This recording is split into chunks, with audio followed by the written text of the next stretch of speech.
Hello everyone, welcome to Technology Begins. In this video, we will learn about how we can get the input value from the user in Python.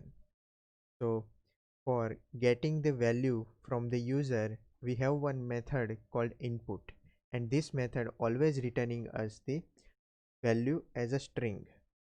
So, how we can define that method? X is equal to, I have one variable called x, and I am defining the input method, and inside of input method you can pass the string, which is just a representation for your input value whatever you want to get from the user. Okay, if I want to get number, then I can simply give the message, please enter number. So this is representation while you will execute this code. So this will uh, going to ask you about number whenever you are running this program. So let's run this program and see the output. So this is asking me for a number.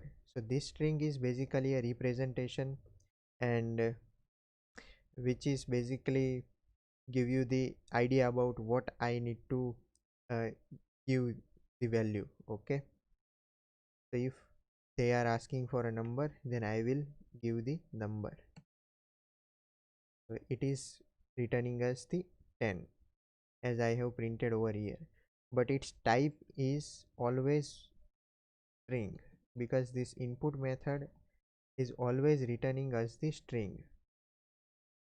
Okay, so if I am passing the number, then also it is returning the type string. So if I want to convert that into the integer, then we can use the typecast. As we have seen,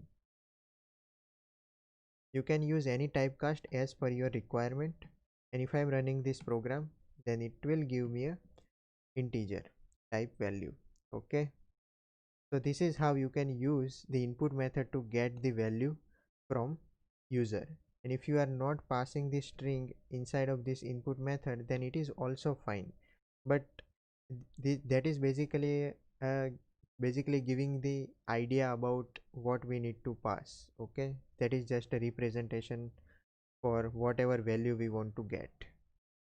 So I hope you have understood the concept of input method. Thank you. See you in the next video.